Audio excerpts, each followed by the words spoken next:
Okay, thank you, members and officers and members of the public. We're returning to Corporate Overview and Scrutiny Committee of 21st of March 2024, whereby we're going through the Q3 performance. And we'll resume with Wellbeing Objective 5, a county borough that is responding to the climate and nature emergency. And I'll hand over to our Chief Executive, Mark Shepherd, to take us through these slides. Thank you, Chair. Again, just briefly, the commitments of concern. The first one probably relates to what I've already discussed in the last Wellbeing Objective, really. So we've got a commitment to build 5 new net zero carbon schools. It's currently red, but in a sense that will be delivered when the schools from the previous objective are delivered. So that's probably the explanation around that one. There's an amber around investing in energy efficiency improvements to council buildings. Again, I should make the point that it is amber, but there's actually an awful lot of good work going on. I know the energy officer has done an awful lot of work in schools to improve the position there, and I know there are fairly significant funding bids in to improve facilities such as the Bridgend Resource Centre in Waterton and Bryn High and indeed other places as well. So the work on that is progressing, but again, there's a lag, I think, hence the amber score. There's also an amber around the planting of a further 10,000 trees, which is self-evident. I will just draw attention to 3 commitments that have been approved, because I think they're 3 important ones, actually. The adoption of the replacement local development plan is a really big thing, a huge amount of work, as you know. That was approved by council. Was that last week? It might well have been last week. A week's a long time in politics. Even more recent, the development of our future waste services model was the subject of a pre-decision scrutiny meeting yesterday, so that's also progressing. And I think importantly, the long-awaited opening of the community recycling centre at Pyle has finally happened, and that's taken too long, as we know, but that's now open, which is also good news. Go to the next slide, Alex. In terms of the PIs of concern, the percentage of planning applications determined within 8 weeks is red. Again, Janine, I'm sure, can explain the specific reasons around that, but that is a concern. I think we established previously that municipal waste is probably not the best description here. So the other 2 here, I think, relate to what I might call street waste, if you like, rather than domestic waste. So these are specific, really, to our collection of street or municipal waste collected and prepared for reuse, or indeed waste collected and composted. And there's a red and an amber there. And I think that, Chair, is probably the overall summary for that objective. Thank you. Thank you very much, Mark. I'll bring in Councillor Griffiths first. Although he's disappeared now, so don't know whether you wanted to ask a question. No, I'll give way. I'll ask it later, Chair. Thank you. Thank you. Councillor Bennett then, please. Thank you, Chair. My question is top of page 54, PAM 010, where we're told 100% of highways land is found to be in a high or acceptable standard of cleanliness. I'll be honest, 100% is probably a surprise to many of us. So I'd like to understand, how is that result determined and what methodology is used? Thank you. Thank you. Janine, please. Yes, thank you, Chair. That is quite a simple explanation, Councillor Bennett. It's visual inspections by the highway surveyors on routine. And if the highway is in a good condition, it comes back as a green. If it isn't, then we mark that down, but it's done on a visual inspection. Thank you. Okay, Councillor Bennett. I accept the answer, but I'm not clear from our experiences in communities that we would be viewing that as 100%, but I think that's probably for another conversation, another time, somewhere else. But thank you for the answer, Janine.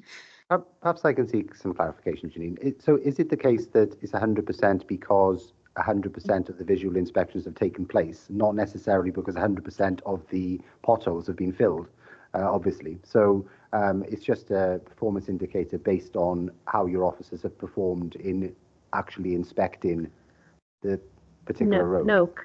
No, Chair. It's not about potholes. This one is about cleanliness. Oh, cleanliness. And it's about, were the roads considered clean at the time of that inspection? I see. Yeah. Okay. Thank you for the clarification. Thank you. Councillor Spancer, did you want to come in? Please, Jeff, I can, just to clarify for everybody.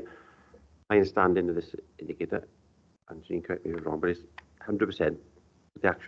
There's a random sample, perhaps 5% actually inspected, so it's 100% of the random sample inspected.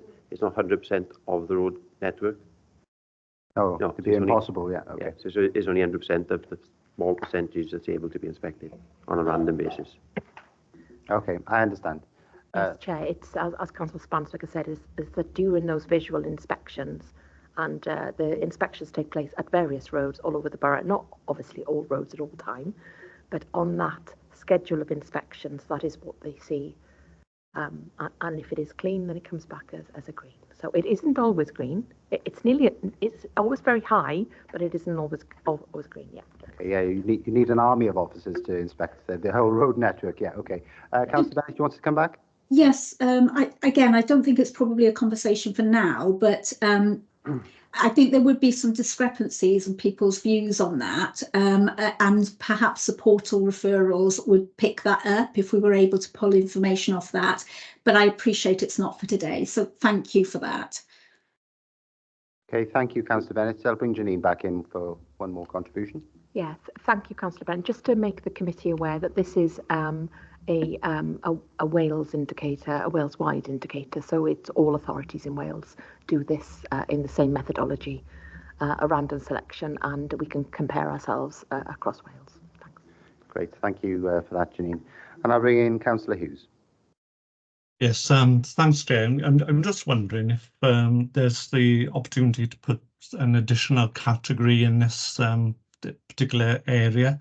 It's to do with the protection of BCBC assets from flooding and also from fire. I think we're all familiar with the incidents of serious fires that took place just around Christmas time in Bridgend. Firstly, the question is really, do we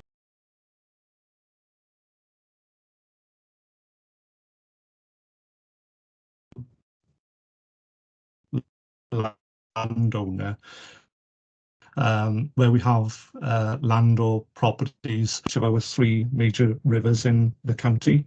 For example, in Maesteg, Celtic Park, the sports fields border the River Llynfi, and there's some bank erosion going on.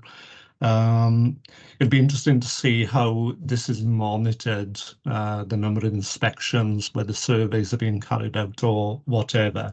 And it also links in then to the issue of protecting assets from wildfires or industrial fires, which is increasingly a problem due to climate change. I've been fortunate to have a discussion with officers about how we can perhaps formalise this with the fire authority, but I just wanted to see what officers' views were about that, and if we could perhaps incorporate that in future reports.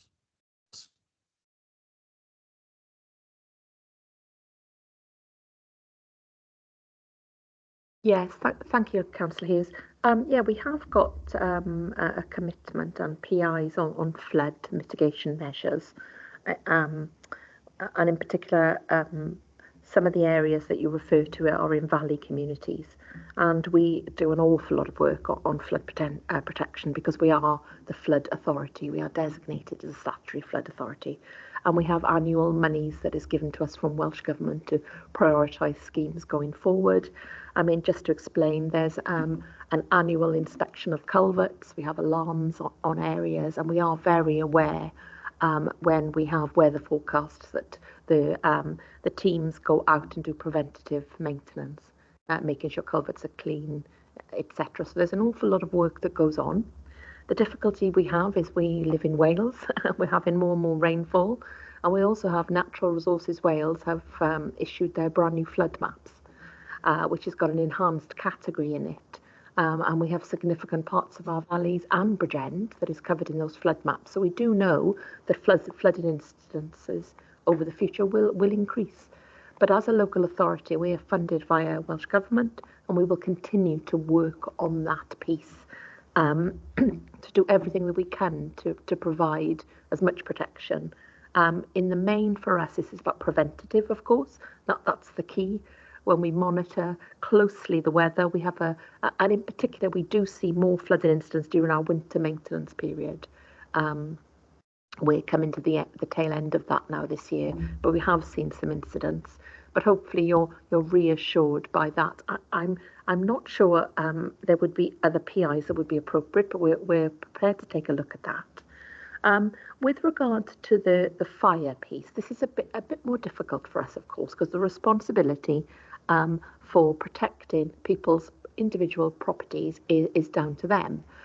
We have building control and regulations, which people have to abide by, and an important part of that is fire safety. And then it's for our colleagues in South Wales Fire and Rescue to ensure that on their inspections, the premises are abiding by all of the fire regulations. Of course, it's a very different situation when you talk about our corporate estate, council-owned facilities. We have regular fire inspections, and that's critical that we protect our corporate estate. But when it comes to a much wider piece, I'm afraid that probably is more in the domain of South Wales Fire and Rescue. But we must recognise when we are granting planning permission that people are abiding by building regulations. That's key. So I hope that's given you a bit of a flavour of the fire risk piece as well. Thank you. Thank you very much, Janine. Councillor Hughes, are you content with that reply? Thanks, Chair. I think we do need to, revisit our responsibilities as, a landowner, and there are occasions where we have to invest, quite large sums of money in making sure that river erosion is kept to a minimum where that bounds our own land. So, I'd like a discussion about this, perhaps outside the meeting, Chair, because I think it's something that we do need to include. Thanks. Thank you, Councillor Hughes. Perhaps that can be considered by officers and potentially be included in future iterations of performance management. So I'm sure that will be taken away.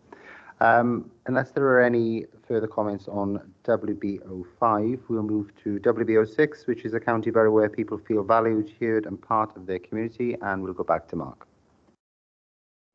Thank you, Chair. Commitments of concern for WB06. The first red is about developing the Bridgend County Borough Council Climate Citizens Assembly. That hasn't happened, and I think we discussed earlier about perhaps having to review and reflect on things that we may not be resourced to do moving forward. This may be one. I don't think we made that decision, but it's clearly not happened this year in the way that it was intended. So we'll have to review whether that's something we still want to prioritise moving forward. There are then a range of ambers. I think you indicated earlier that you might want to explore community asset transfer. So no doubt we'll come back to that. There is one there about developing a more coordinated approach with partners to help people find activities and groups in their communities, and one about making the county borough a great place to grow old, working with partners as an age-friendly council, both of which are amber. And then the last one there is interesting, about developing more community hubs in libraries and other council buildings. A couple of things to say there. Again, we've just set a medium-term financial strategy which will require fairly significant savings from our libraries, which I think will mean that we'll need a new library strategy. Part of that might well be in terms of trying to understand how we could use them more effectively as community hubs. But we also need to reflect on two pilots that we did do in both the Ogmore and Garrow Valley in the autumn last year, which were actually unsuccessful really in terms of getting people to come to face-to-face engagement. So I think we need to reflect on why. Was it the timing? Was it the activity? Was it the services that we were offering, etc.? But that's amber. No commitments that have improved at Q3. If you just go to the next slide quickly, Alex, if that's okay. In terms of PIs of concern, again, we've got two of the e-learning modules. So as earlier we had the safeguarding one, and we had the violence against women, domestic abuse and sexual violence one. Similarly, we got reds on introduction to quality and diversity training and Welsh language awareness. I won't give the same explanation again, but we're reviewing that. And then there's the number of online transactions using the digital platform, which Martin no doubt can explain why that's red if necessary. And I just wanted to quickly pick up on the PI's improved. I think this is quite an important one. The council doesn't have a call centre. What we endeavour to do is when people phone the council, we endeavour to deal with that call at the first point of contact. And it's good that therefore The percentage of first call resolutions is green. That's good news. Perhaps just for balance, one of the downsides of the way we operate is that because we try and deal with it at the first call, if it becomes a lengthy call, it can clog up some of the phone lines for a period. And I think probably members will have some experience of that as well. But again, that can be explained in more detail if necessary. Thank you, Chair. Thank you very much, Mark. Come to Councillor Hughes now.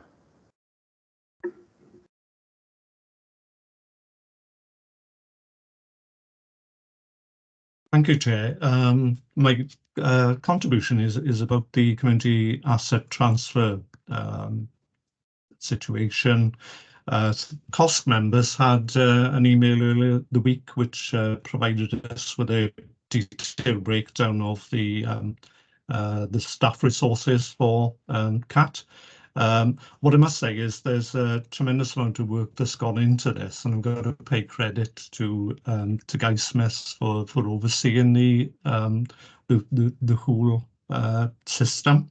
But what strikes me markedly is the amount of understaffing within the unit, where out of 2.0 full-time equivalent posts, we're only currently on 0.6 full-time equivalents, which is a serious concern. And if we are to see any further progress and improvement in performance, we must ensure that the team is properly resourced. I just wonder what progress we're making in that regard, please. Okay, thank you, Councillor Hughes. Janine? Yes, thank you, Councillor Hughes. I'm glad you found that paper useful. That was prepared by Guy Smith. Yeah, it's a real challenge. It's a challenge not just in CATS, but across our directorate and communities. Unfortunately, we have a large number of unfilled vacancies.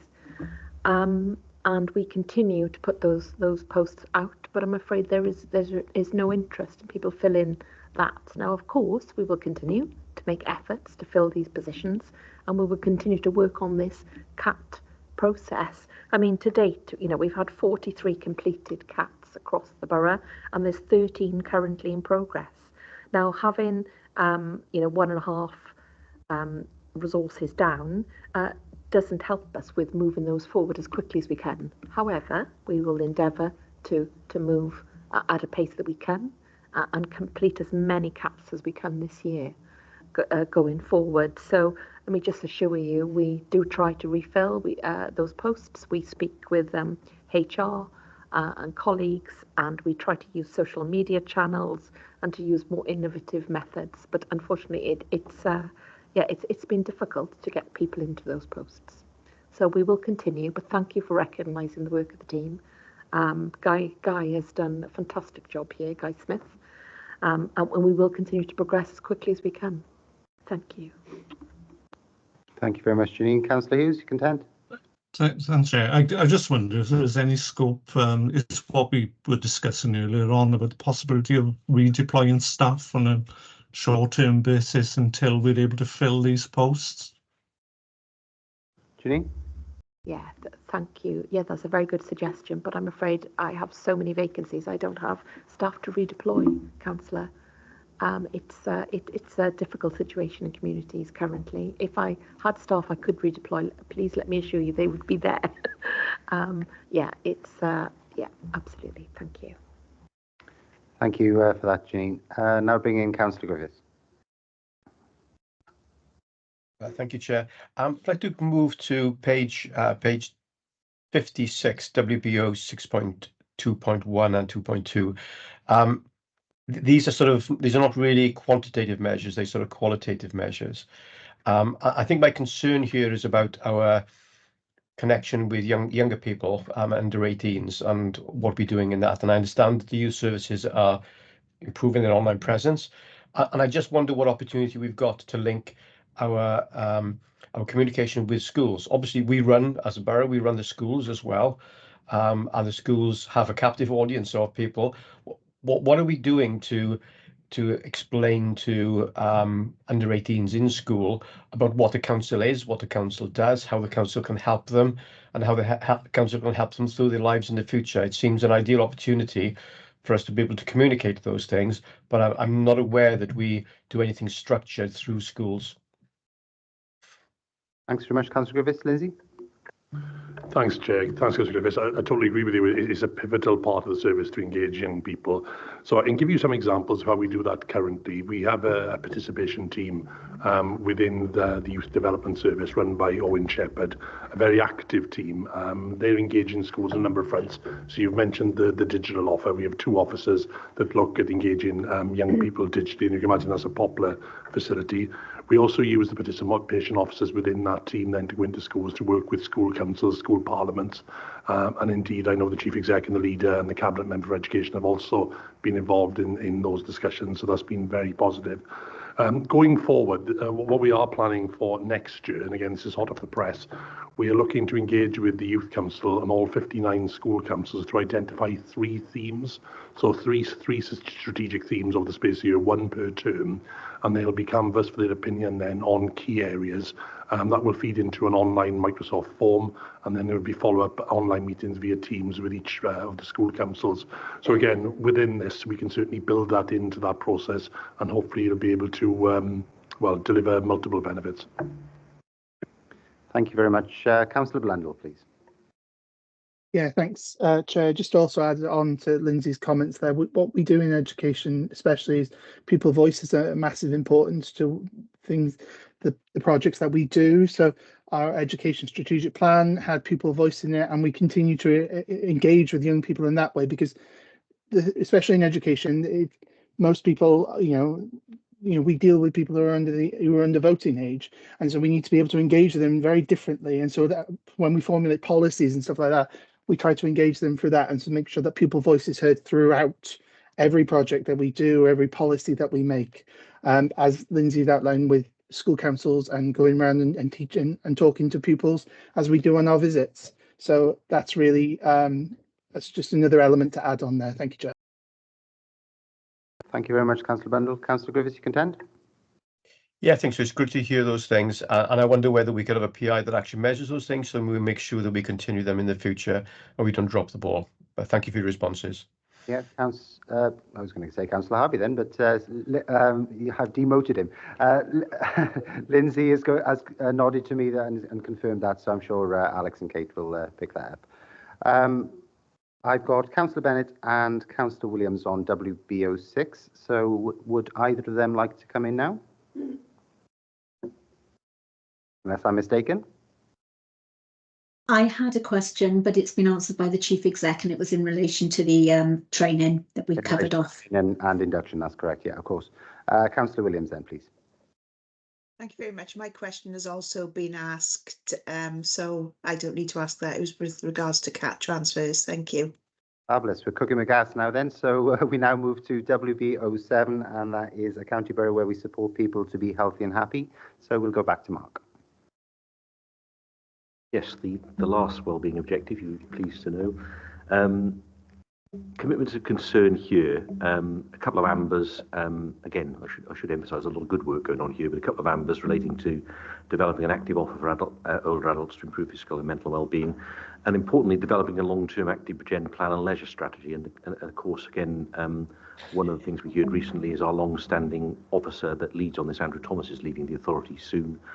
So there may be an issue there in terms of developing that at the pace perhaps intended, but let's hope not. In terms of commitments that are improved, you can see there's a couple of greens there relating to improved sustainability and active travel choices and improving the quantity and quality of play opportunities. They're both good news, of course. And the last slide, Alex, if that's okay.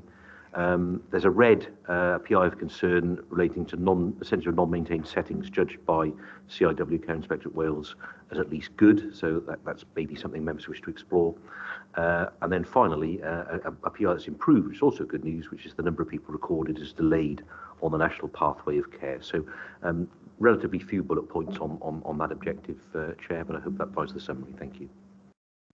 Thank you, Mark. And I have one question on this, and that's from Councillor Amanda Williams.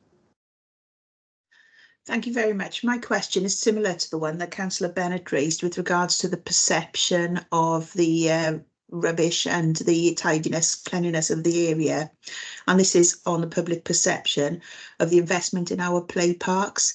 that's there as green, and yet you can go to all of our play parks and have a look. And whilst I appreciate my answer to a previous question was, well, if we're working towards it, it's going to be green because we're making progress whilst we haven't done anything yet. I'm concerned with this because the number of referrals I've got in, and I'm sure others, with regards to play parks, with regards to putting in the play parks where we've got Section 106 money that's been outstanding for several years, still waiting for something to be done there.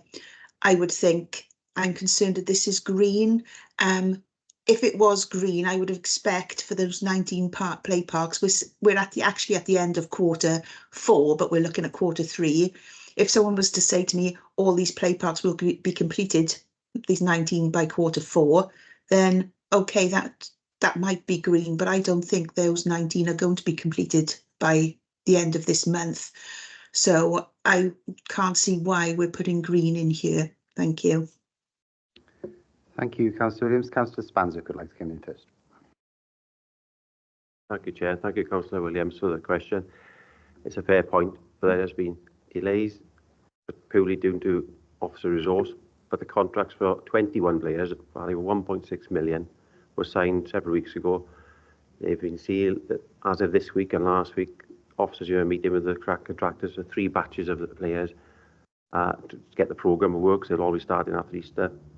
Okay, it might not be exactly in this quarter, but the positive thing is it's happening. It's taking a bit longer. It's taking place, and there'll be further batches of 20 in years to come with the investment that we've committed to. So it's a good news story, and let's celebrate it. Thank you, Councillor Spanswick. Janine, do you have any additional comments? Are you content?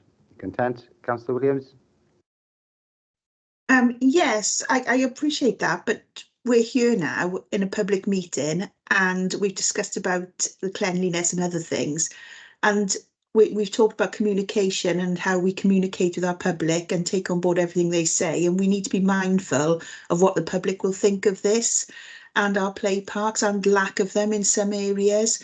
So I think we need to be looking at whether things are green, red, amber, blue, in the views of the public as well, because a lot of this report is green, whereas there are some areas we wouldn't think ourselves or the public would think were green. So I think we need to be more mindful of that, particularly with the narrative that's given. Thanks. Thank you very much. Any additional comments? Councillor Spanswick, still have your hand raised? No, that's fine. Thank you, Councillor Williams. Your comments have been noted.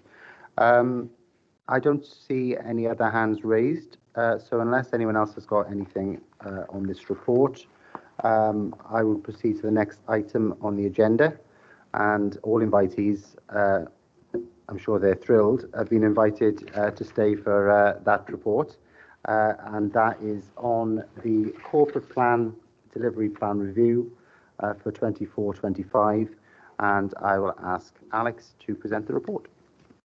Thank you, Chair. Following earlier discussions at COSC in January, today we have provided a draft updated corporate plan delivery plan for 2024-25 in Appendix 1.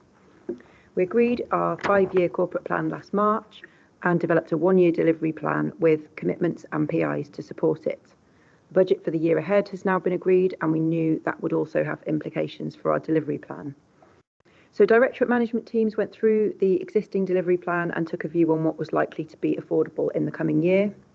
CMB and heads of service then met on the 31st of January to discuss what's been taken out of the plan, so activities and commitments that are now unfunded and PIs that will no longer be a priority, what remains and how that stacks up against the 5-year corporate plan. The draft plan in front of you is somewhat pared down from the year before, but still focuses on the priorities in the corporate plan and provides a sensible framework for reviewing and assessing performance in the year ahead. But in addition to the review of priorities in light of financial pressures, there are 2 further areas we would like you to consider, and they are your own committee's proposal for additional indicators and Audit Wales's work on service user perspectives. On additional indicators, during the target setting process and performance reviews quarterly, members have raised a number of areas they would like to see better represented by PIs in the future, and they're included in Appendix 2. There are also some suggestions today. We'd like to know if there are any of these things that stand out as things that still need to be included in next year's delivery plan.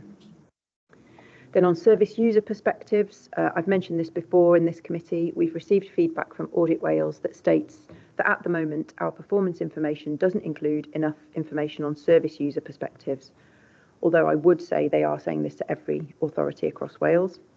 This report, their report will be going to Governance and Audit Committee in April, so we're a bit ahead of the game here, but I think this is probably around the right time to look at it when we're looking at the broader corporate plan delivery plan. Since we received their draft report, we've undertaken a review of service user perspectives data currently collected in the council, looked at examples of data collected by other councils across Wales, and looked at service user information collected through the national survey. And all of those are mapped against our wellbeing objectives in Appendix 3. So again, we'd like to know if there are any of these that you want us to consider as a priority for inclusion in next year's delivery plan. I think as this is something totally new for us, it would be reasonable to choose, I don't know, either a top area of interest or a top 3, 5 or 10 indicators for the coming year and then review after that. I should also tell you that we're currently working with the WLGA and Data Cymru to develop a localised version of a broader national survey looking at a bigger range of questions. So I'll keep you updated on that too, and happy to take members' views now. Thank you very much, Alex, for that summary of the report. And Councillor Griffiths has a... Thank you, Mr. Chair. I'm not entirely sure I'm asking this in the right place because I think I missed it earlier. I heard earlier some great work that has been done on making our green credentials better, and that we've been successful in reducing our carbon footprint. My question here is, do we have experience that we have learned as a council in doing that we can share with our residents to help our residents get improve their carbon footprint? As associated with that, also, how can we enable our residents to be able to do such things as install heat pumps when for example, there's extremely there's a lack of heat pump engineers? How can we as an authority help promote that sort of activity within our residents? So I'm not talking about inward focus here, I'm talking about outward focus for us in terms of helping our communities become greener. And I guess this is part of what we've got here in page 81, where we've got DC 0223.05, and can we add some measures to that which might be able to measure our impact, our broader impact as a council, not just our impact on our own carbon footprint. Thanks, Councillor Griffiths. I'll defer to Janine. Yes, thank you, Councillor Griffiths. Absolutely, it's a fantastic position if we could do that, but I'm not sure we are actually in that position. What we can do, I mean, our net zero carbon commitment is to our own operations. That's what we have got to absolutely get our own house in order, all our council operations. However, of course, we want to encourage our residents to be as environmental as they can, and we can provide advice and maybe direct grants and to people who can assist them. But I'm not sure having a PI on that is something that we could control, because we can't really control the choices that residents make. We can encourage, absolutely encourage, and promote information, and I think that the team would be very willing to do that. But I'm not sure how much further we could go in terms of looking at monitoring that going forwards. So I'm not sure whether that has answered the question to your satisfaction, but I think in reality, our focus is currently on our own operations. But of course, we would always encourage our residents to come on this journey with us. And I mean, to some extent as well, I think we do very well in certain areas. For instance, the recycling piece. You know, we're one of the lead authorities in Wales for some time now, and that is all down to residents' efforts. It really is.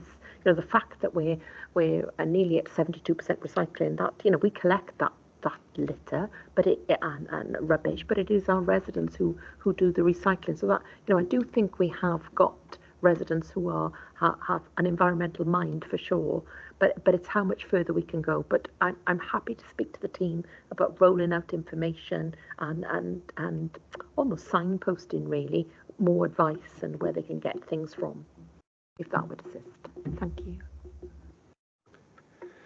Thank you, Janine. Councillor Spans, would you like to come in?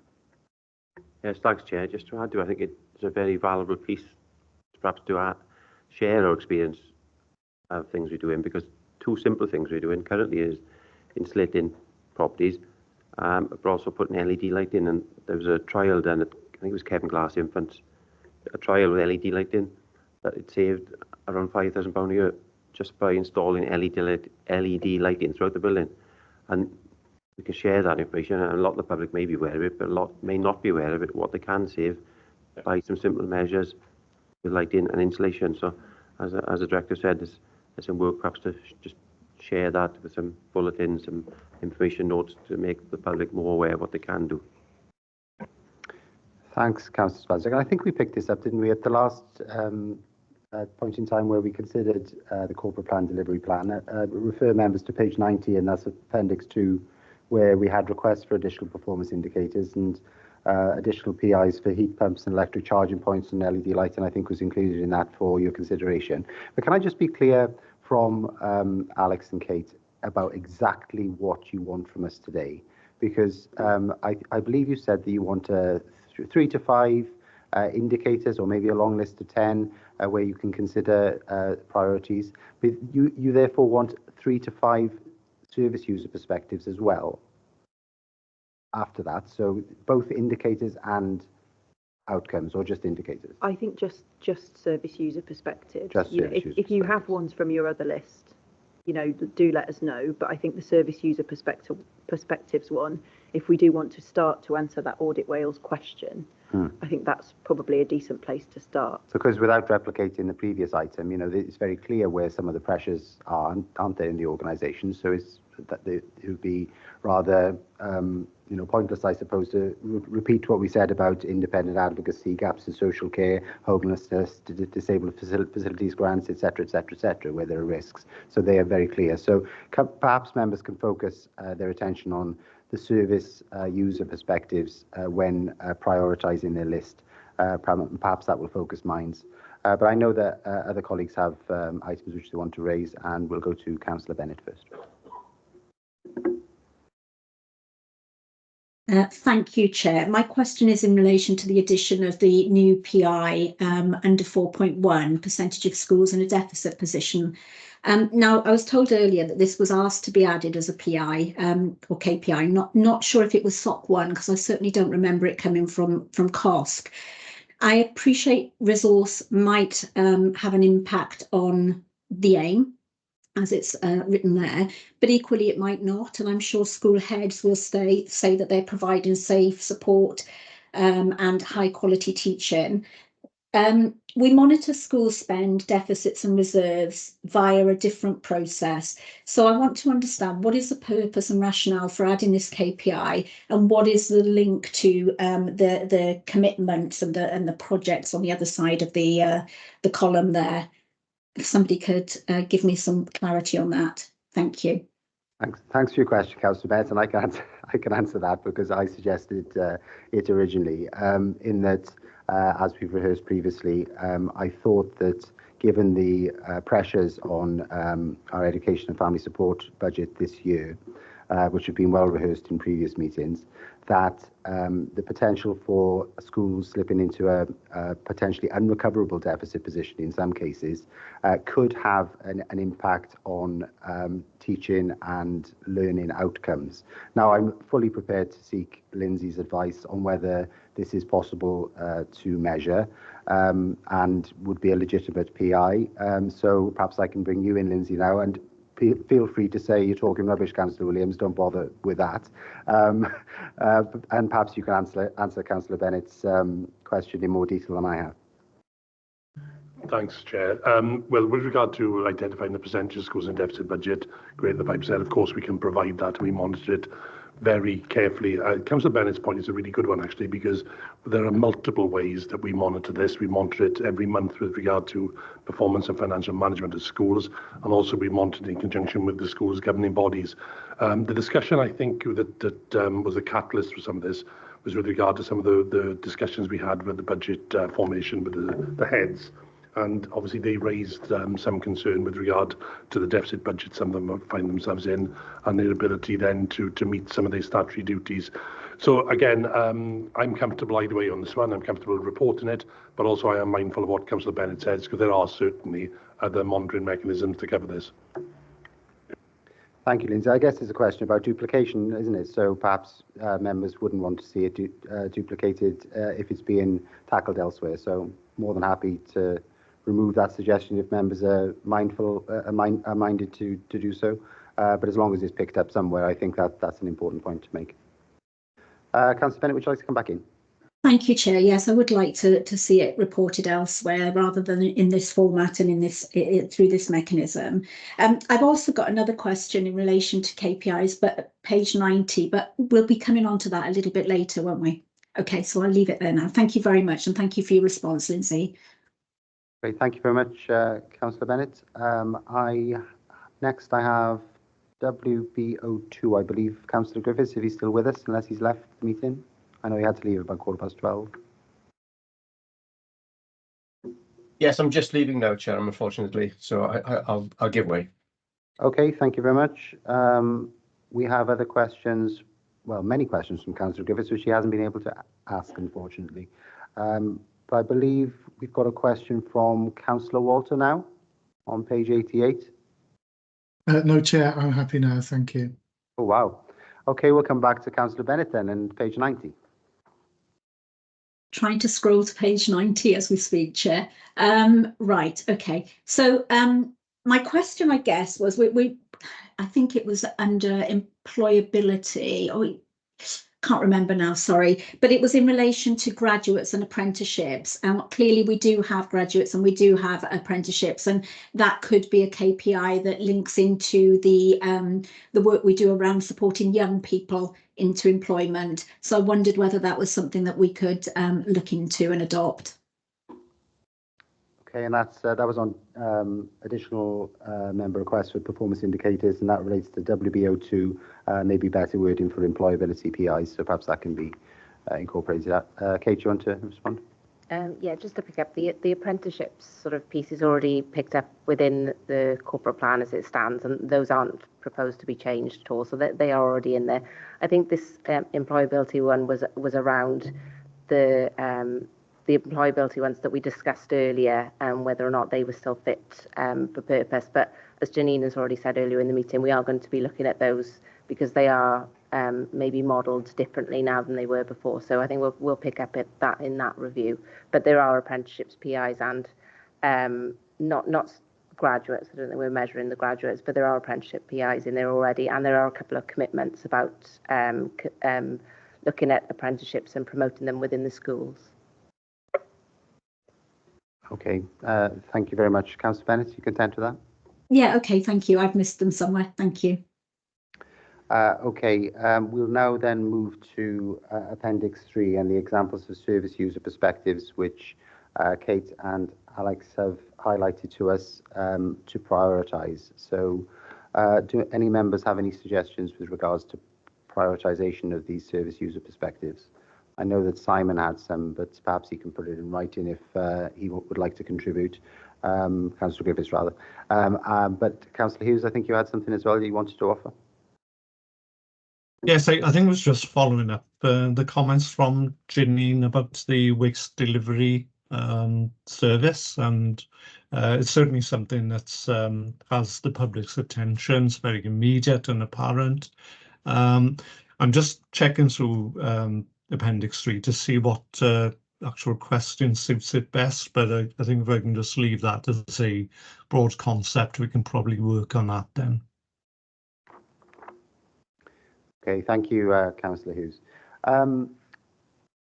Alex, I'll bring you in now because I think the committee are not fully understanding necessarily exactly what you want. I know perhaps I don't. So can you perhaps provide us a little bit more information so that we can actually inform ourselves about what you want from this exercise? So I suppose what we want is we've provided you a list of everything that happens in the council but outside corporate plan reporting. So things that we're doing but we're not bringing here in that first column. Then in that second column, things that other authorities are measuring that are service user perspectives, but that we don't measure here. And then on that final column on the right-hand side that are in national survey, but we don't specifically bring here, or we don't look at as an overview in Scrutiny Committee or a Cabinet or a CMB or anything. I think we just want you to prioritise a few of those things that we could start looking at over the next year as things that you think are really important to talk to local people about. So if, for example, on that Wellbeing Objective 5 that Councillor Hughes just raised, other councils do surveys, for example, of percentage of people satisfied with cleanliness standards or with waste collection services, and we could ask the WLGA to include that in that local survey that's being done in the next year or so. So I suppose it's things like that. What do you think is the most important thing that you would want to hear about in this format or this committee that would inform you about what's happening out there? And I know, you know, as individuals, you know what's happening out there anyway, but I think it's just that, you know, that sort of on waste, for example, you know, we know that we report things here about the sort of facts and figures of waste collection. And we also know that on Facebook and in real life, people complain about waste services because they do that in Cardiff, they do that in Newport, they do that across the country. What we don't know is it a bigger deal here or is it a less big deal here? You know, I suppose it's just a case of collecting something more quantitative so that we're not just relying on Facebook or individual casework to measure satisfaction and service user perspective with our services. That's great, Alex. That's provided me with more information. I hope members found that useful. Councillor Williams, would you like to come in? Yes, thank you. Going on from what Alex said then, I think it would give us more confidence in the previous report then as well, where we're self-assessing and saying things are green, as I've mentioned. But then if we've got the public's perception of that as well, we could use both to see, because, for example, the 100% of areas that were deemed clean, if we're seeing certain areas, then that could be better informed to show where we're going to go next for our next assessments and our next visits. And I think we need to tie them both in together, because at the moment, I think the first report to me is very much directorate led and is sometimes at odds with what the public perception is. So if there's a way of ensuring we capture both, because we will meet in the middle somewhere. Thank you.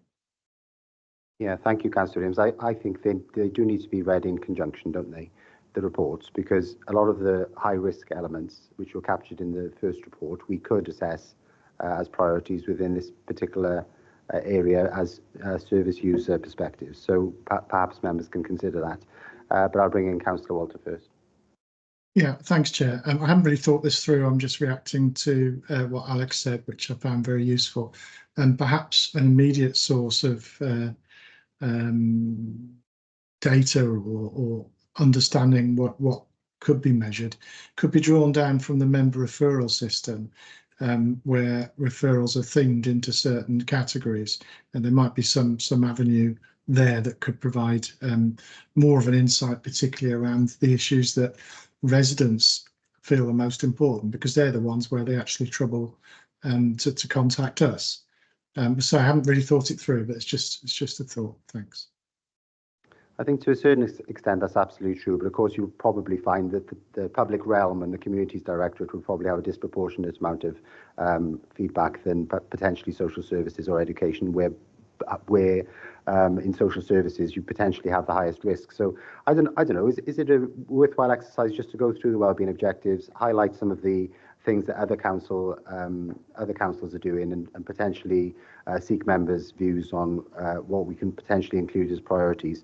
Now, just looking through it now, we highlighted earlier on the issues with gaps in social care and independent advocacy and disabled facilities grants. You know, is it? I'm putting this out to members for members' views. Is it a priority to assess the percentage of people who have received a disabled facilities grant, who feel that the assistance has made them safer and more independent in their own home, or potentially the percentage of service users who confirm the support they received has assisted them in retaining their independence? Is that something which members would like to put forward?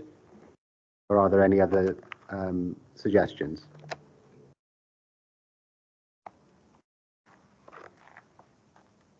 Silence. No, it's just as reablement packages, disabled facilities grants, gaps in social care, number of children's, number of child assessments completed in time. They're recurring themes at this committee and in other scrutiny committees, so perhaps they would be considered as priorities. But I bring in Councillor Bennett. Thank you, Chair. I'm wondering if we could perhaps defer or have a separate brief meeting focused on this, because I certainly wasn't aware of the ask until this morning, and so I haven't looked at it in that way, and there's quite a lot of data that is being collected. I think Councillor Griffiths made the point earlier that, you know, we need to look at what our residents think are important KPIs, and I think that takes a little bit of time to work through these documents for us to kind of to research that and explore that a little bit more. Is it possible to defer it, Chair, and perhaps set up a separate sort of 1 hour short meeting to look at this specifically? Thanks, Councillor Bennett. Potentially, because we're kind of not going to get what you want, I don't think, out of this, Alex, at this particular meeting. And perhaps we need to allow members to digest some of the information in more detail than what they've done already. And I think there has been a degree of confusion about exactly what you want, and it's important that you do have what you want from elected members. So can I ask you what the timescale of this is? And second of all, perhaps is there merit, Meryl, in convening a smaller workshop maybe to discuss this rather than a formal meeting of Corporate Overview Scrutiny Committee? Is there capacity for that to occur? And I'll defer to Kelly as well on the rules and regulations around us doing that, but perhaps that's a course of action which we can consider to provide more information to you. Alex, I think just in terms of timescales, I think that will probably miss the boat to get us into the corporate plan delivery plan for 24-25. You know, that's got to go to council, whatever it is, 18th of April, something like that. But really, you know, we can do this at any point and change things at any point. I think you as members would just have to accept that it's going to miss that particular deadline, and you know, so be it. Really, this is something that I just think we can cobble something together now, but I don't think it would be what you want. And I'd prefer to give it more thought, and members, I'm sure, would like to give it some more thought and provide you with a comprehensive response on what we feel our constituents would like to see measured, and we can feed that into you at the appropriate time, rather than potentially capture something which, you know, is basically going through the document now without due consideration. With regards to the workshop, Meryl, Kelly, is that permissible? Kelly? Thank you, Chair. Yes, you can set up a workshop to consider it more detail. As Alex said, this does have to go to council in April, so it's likely to go sort of as proposed, and then during the year you can have workshops to review and consider any way you want to develop the process going forward into the next delivery plans for future years. Okay, I think I saw something in the cover report as well, Alex, about Cabinet and Corporate Management Board not including any service user perspectives in the corporate plan. Is there any reason why? I think it was 3.9 off the top of my head. I don't think they haven't included anything. I think it's they haven't added anything specific. Haven't added anything this year. Specific. Okay.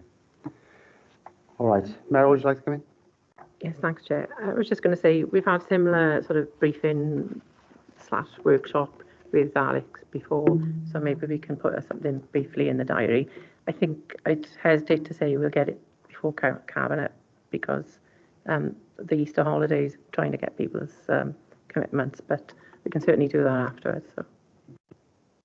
I suppose the likelihood is of all of this that if these are completely brand new indicators, things that other people collect and we don't, we wouldn't be developing a new indicator, setting it up, setting targets and reporting to you at Q1 anyway. So I think really let's do it when it works for people, and we'll develop the detail as quickly as we can after that.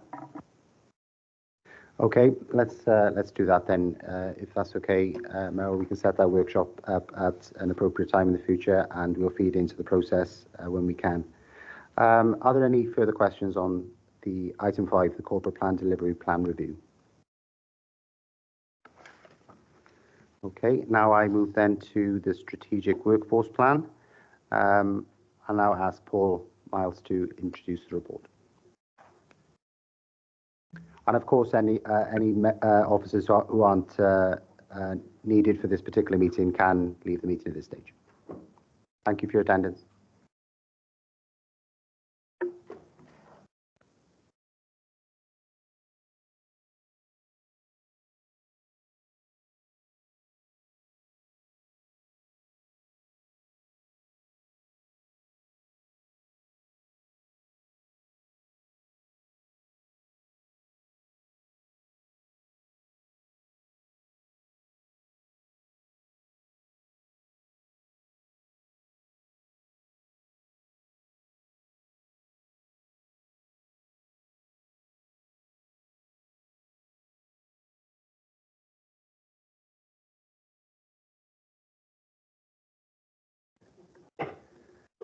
Okay, so we'll now move to item 6 now that members and officers have vacated the chamber, and we'll go to the strategic workforce plan, and I'll ask Paul to introduce the report. Thank you.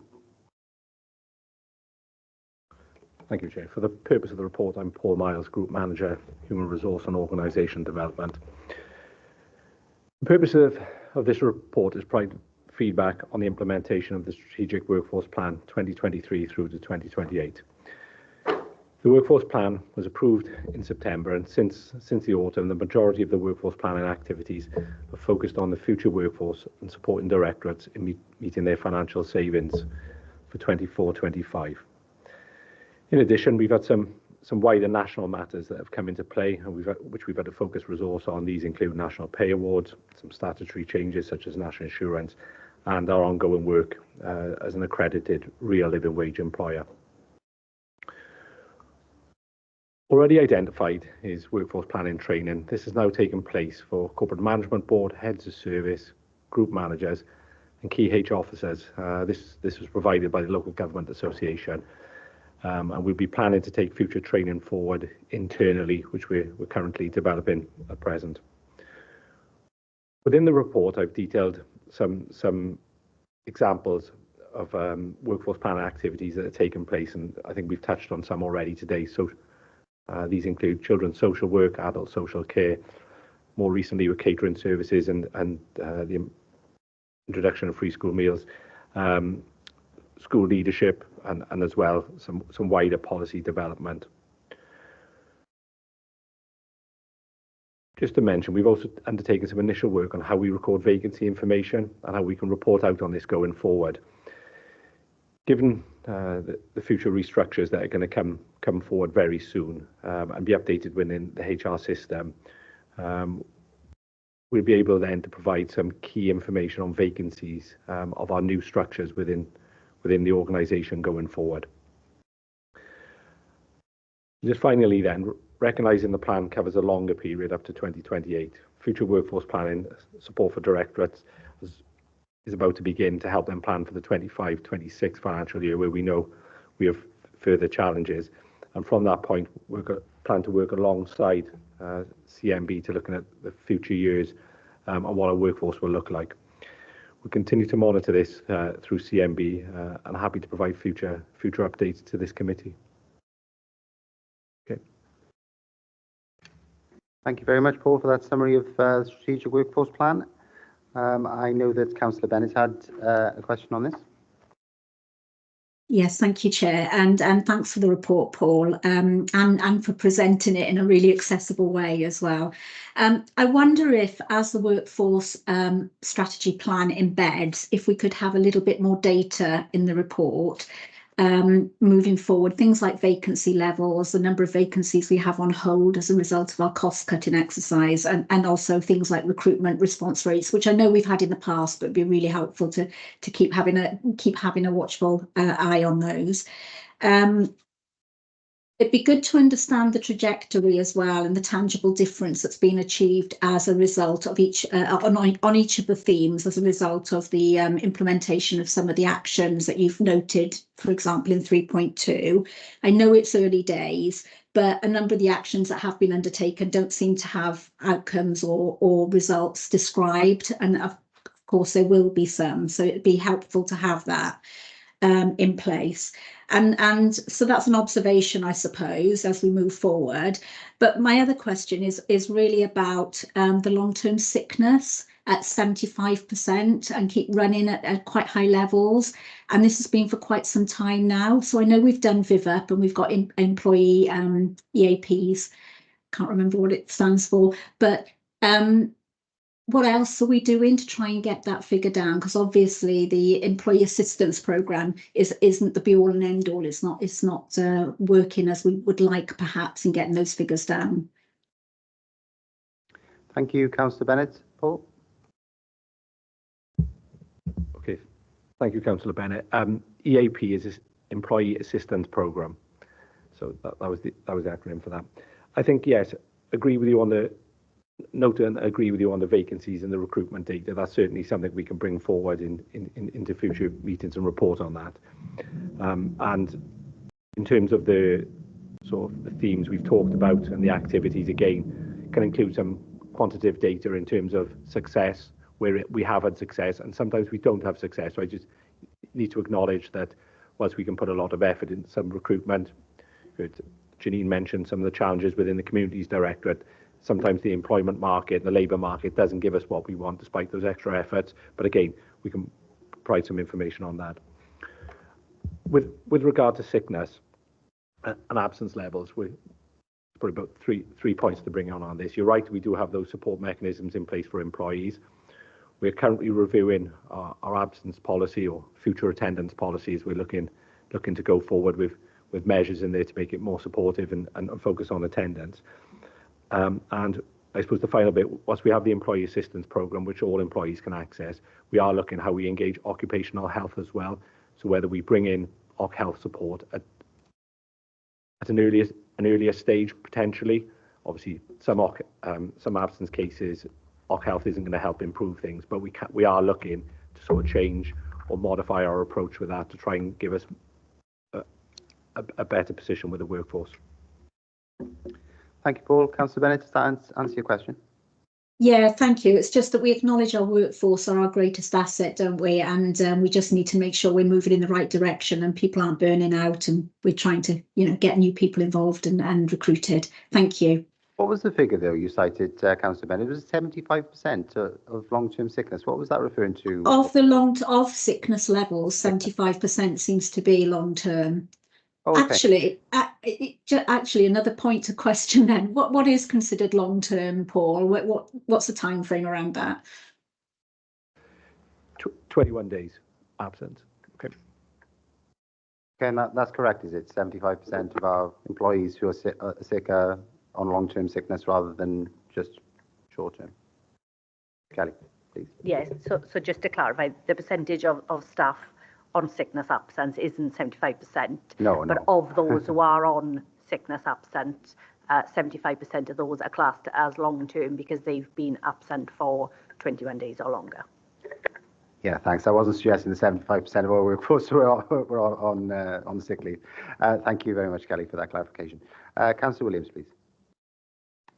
Thank you very much. I've got two questions, then I will need to leave to go to travel into Civic for the next meeting. So going back to the report. Firstly, dedicated recruitment plan for catering services. Now, I know a lot of work has been going into this since COVID. I think there's been an advert consistently being shared online for staff, for example, for breakfast clubs. And I know you've had open days, you've had schools open for people to come in and have a chat, and nobody's turned up. So my first question is on that. So whilst we can put all these plans in and put a lot of work and effort in, if nobody's going to come for these jobs because they are 1 or 2 hours a day, and I understand that with the benefit system as well, for not much money, they would then be tipped over what they would be working in order to get benefits. How we're going to get by this, because nobody really wants to come in for 1 or 2 hours a day for work. if it's going to affect their benefits. So that was my first question, please. Okay, thank you. Paul, Kelly? Paul. Okay, yeah. So, yes, you are right. We have had adverts on our website for probably most weeks of the years for the last year or two of that. What I was alluding to in the report is some more recent work we've done with Matthew James, the HR Service Centre Manager, and Louise Curtin from the Catering Services and her team. So we've got a designated or dedicated catering page on our website. We've been using email mail out through the Bridgend emails that go out to residents, job alerts, highlighting via Twitter, Facebook. I think councillors have been supporting us, promoting this on the community hubs.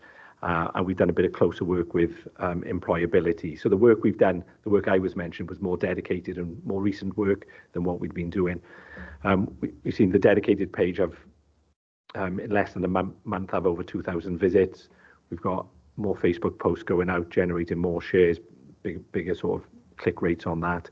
And we're starting to see an increase in external applications as well, which is higher than what we've seen in previous quarters. So whilst you are right, it is a challenge in terms of the hours and the offer to potential staff coming into the authority. We have made some strides to improve that, and we'll continue to do that. And also one of the points that we are looking at is where we've got other contracts that can be supported a bit, so breakfast club alongside catering, just to give a better offer to potential applicants. Thank you, Paul. Councillor Williams? Thank you very much. My next question was, I was pleased to see the school leadership age analysis to understand short and medium term succession planning, because I have a number of concerns with that. I have concerns with regards to head teachers and whether we've got enough teaching staff coming up behind them who could take over from head teachers, but also with regards to term time only working. I know that, for example, in Coity Primary, we've lost a lot of classroom assistants who've gone to work in Tesco's or other places because they earn more and they get paid all year round. Plus also with the hybrid working now, they don't necessarily have to just work if they've got young families for term time, because they can work at home on their computers. So what are we doing to ensure that we don't run out of these extremely talented classroom assistants who are leaving the role? Thank you. Thank you, Councillor Williams. Paul, in a position to answer that? So thanks for that. And I think the school leadership piece, just going back, was quite informative. Whilst you can't predict when people would like to exit the organisation, you can at least have a flavour for the age profile of that workforce group. With regard to term time, we're continuing to ensure we support schools in terms of their adverts. We're not seeing, there is always turnover with term time staff. I think as a vocation, it does support young parents parents who have young children who need the flexibility or the time off in the summer holidays to mitigate that. With regard to his comparison to hybrid working, I think hybrid working does provide some flexibility, but again, there is an expectation staff are working throughout the holiday or are in work and available during those times. So I think that's something we've got to continue to monitor going forward, and perhaps look at trends in terms of vacancy rates in those areas. Recruitment does seem positive still, whilst there is high turnover. I agree with you on that point. I think we are able to recruit also, so it is looking at that balance and trying to maintain a key eye on that going forward. Thank you very much, Paul. Councillor Williams, you content with that? Yeah, as long as it's going to be looked at, because whilst we can recruit into these roles, we're losing some very experienced members of staff to places like Tesco's and Sainsbury's and things, because they're leaving because they're not earning enough. And it's a real loss to schools and to our children who they work so well with. Thank you. Thank you, Councillor Williams. Come to Councillor Hughes now. Yes, thanks, Chair. Very quick question for Paul is if he could just give a commentary of why the number of adverts reduced from 127 to 39 at the quarter end. I take it it's probably due to the timing of the Christmas holiday and the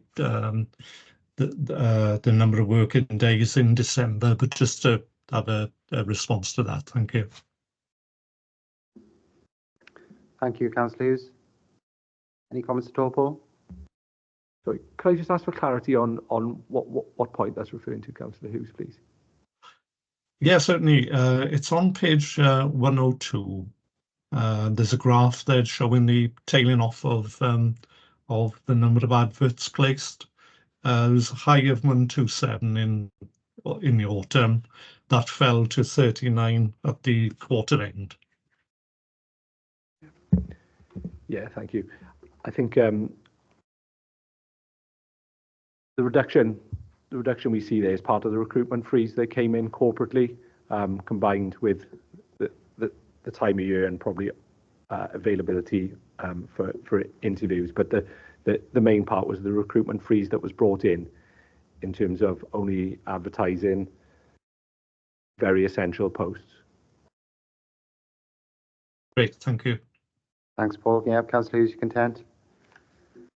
Thank you very much. Thank you very much, Paul and Kelly, for the report. I don't see anyone else indicating that they'd like to contribute. So thank you, and you may leave the meeting if you wish to do so. Members, now move to item 7, the conclusions and recommendations. And I'll just pass to Meryl for her advice. We're rapidly approaching the end of our scheduled meeting. So I believe Meryl has a proposal. Thank you, Chair. So obviously we're getting to a point where members need to leave the meeting for the next meeting. So we're going to propose that we circulate the recommendations by email, and members confirm or amend them by email, and then they'll be included in the decision record of the meeting publicly and in the minutes as well. Just propose that, Chair. Thank you. With members' permission, I think that's a sensible course of action, because I know that a number of members have had to leave, and we run the risk of not remaining quorate if members have to go to another meeting. So is everyone content? Or? Yeah, so I'd move that. Makes sense. Yeah, Meryl, please.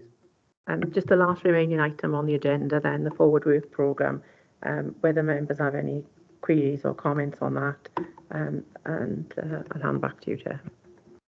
Thank you. This is just for oversight of our forward work programme and our scrutiny committee forward work programmes. I propose that we move to note the forward work programmes of the respective committees. But if any members have any queries, please do raise them now. Happy to agree to note. I move that. Councillor Granville seconded. Thank you very much. Now move to item 9, and that's urgent items. There are no urgent items of business in respect of which notice has been given in accordance with Part 4, Paragraph 4 of the Council Procedure Rules. I'd like to thank all members for their contributions, and I hope you have a pleasant afternoon and look forward to seeing you next time. Thank you. Thanks, Chair. Very much. Thanks, Chair.